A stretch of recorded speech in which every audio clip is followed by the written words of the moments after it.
নমস্কার বন্ধুরা, রুচি রান্না কিচেনে আপনাদের সবাইকে স্বাগত জানিয়ে শুরু করছি আজকের রেসিপি।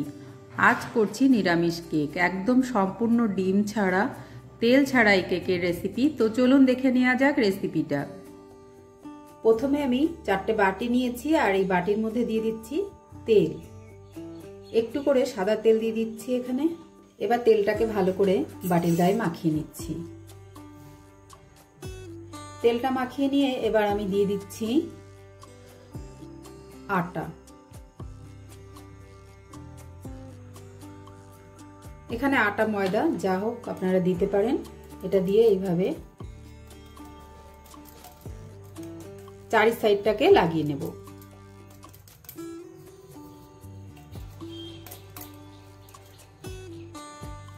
বাটিগুলো রেডি করা হয়ে গেছে। এবার আমি নিয়ে নিয়েছি একটি কাচের বাটি আর এর মধ্যে আমি দিয়ে দিচ্ছি 1 কাপ আর হাফ কাপ, 1.5 কাপ আটা। এর মধ্যে আমি দিয়ে দিচ্ছি হাফ কাপ নারকেল কোড়া আর দিয়ে দিচ্ছি 1 কাপ থেকে একটু কম চিনি। এটাকে আমি সিঞ্জারে গুঁড়ো করে নিয়েছি। এবার দিয়ে দিচ্ছি লবণ। লবণ এখানে 1 চিমটি মতো নিয়েছি, খুবই সামান্য। এবার দিয়ে দেব 1 চামচ বেকিং পাউডার আর দিয়ে দিচ্ছি হাফ চামচ বেকিং সোডা। দিয়ে দিচ্ছি কিছুটা বাদাম কুচি। এবার সমস্ত উপকরণটা একবার একটু এইভাবে মিশিয়ে নিচ্ছি।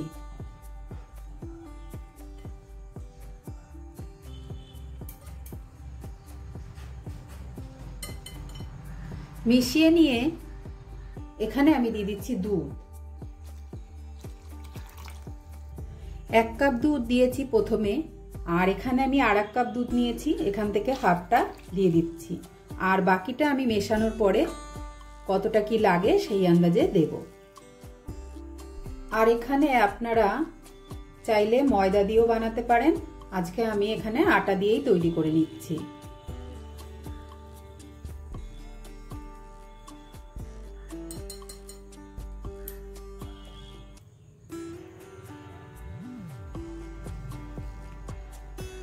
এই রকমই আমি রাখবো। তাহলে এখানে আমি 1.5 কাপ দুধ দিয়েছি, 1.5 কাপ আটার জন্য এখানে আমি 1.5 কাপ দুধ দিয়েছি। এবার এটাকে আর বেশিক্ষণ রেখে দেওয়া যাবে না। এবার যে বাটিগুলো আমি নিয়ে নিয়েছি ওই বাটির মধ্যে আমি এই ব্যাটারটাকে ঢেলে নিচ্ছি। তো এখান থেকে ব্যাটার নিয়ে নিচ্ছি।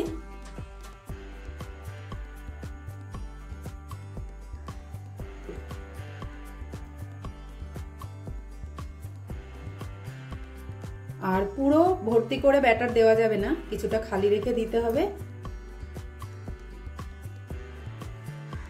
তো এখানে আমার 4টে বাটিতে নেওয়া হয়ে গেছে।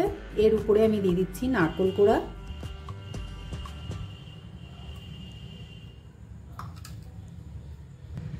এর উপরে নারকেল কোড়া কিছুটা করে দিয়ে দিচ্ছি।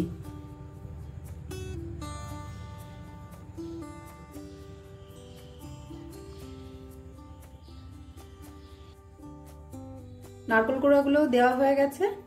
গ্যাসের ওভেনে আমি একটি কড়াই বসিয়ে এতে জল দিয়ে দিয়েছি আর এরকম একটি ঝাঁঝরি থালা নিয়ে নিয়েছি। এবার এর উপরে দিয়ে দেব বাটিগুলোকে।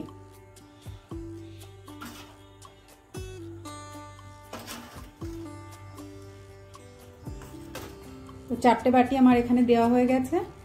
এবার আমি এটাকে ঢেকে দিচ্ছি। এইভাবে এটাকে আমি 10 মিনিট রান্না করে নেব, তারপরে দেখে নেব। আর গ্যাসের ফ্লেমটা আমি মিডিয়াম টু হাই করে রাখলাম। 10 মিনিট হয়ে গেছে, দেখে নিচ্ছি।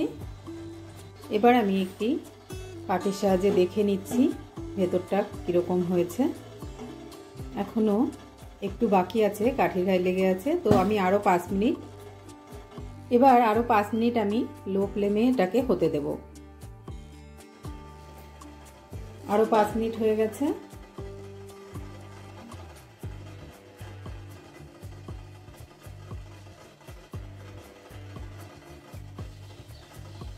এবার কাঠিটা দিয়ে আর একবার চেক করে নেব।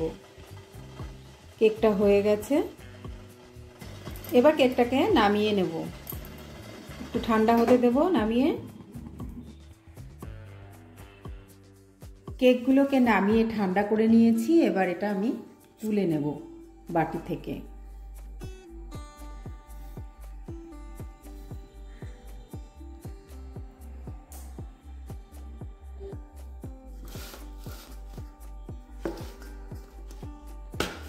এবার আমি এটা বাটি থেকে তুলে নেব। দেখুন নিচটাও লেগে যায়নি আর কতটা সুন্দর হয়েছে, আর কেকটা কতটা সুন্দর নরম হয়েছে। তো এইভাবে আমি প্রত্যেকটি তুলে নিচ্ছি বাটি থেকে।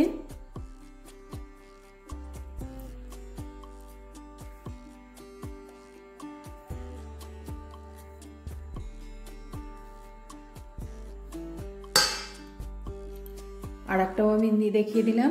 তো আমার প্রত্যেকটি কেকই সুন্দর হয়েছে। আর একটি কেককেও আমি তুলে নিয়েছি, আর বাটির গায়েও লেগেনি। তো এইভাবে আপনারাও কেক বানিয়ে নিতে পারেন খুব সহজেই ঘরে। তো এই কেকটাও আমি তুলে নিলাম। প্রত্যেকটি কেক আমার তুলে নেওয়া হয়ে গেছে।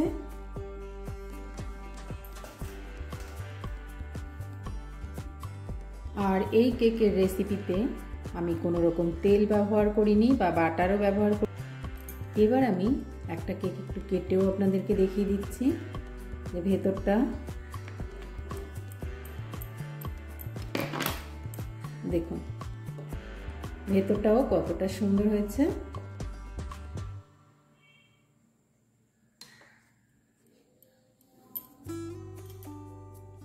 এবার আমি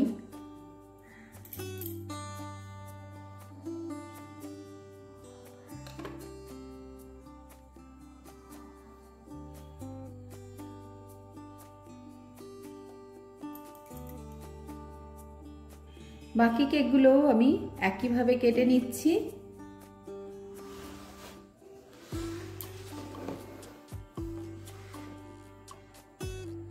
এবার এই কেকটাকেও কাটবো।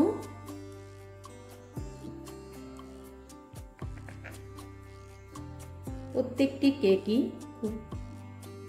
কেকই খুব সুন্দরভাবে তৈরি হয়েছে।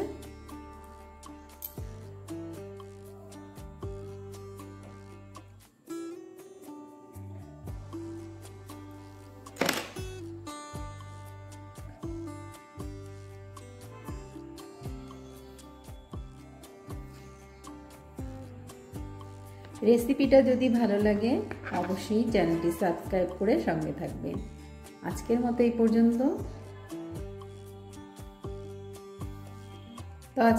পর্যন্ত। সবাই ভালো থাকবেন, সুস্থ থাকবেন। নমস্কার।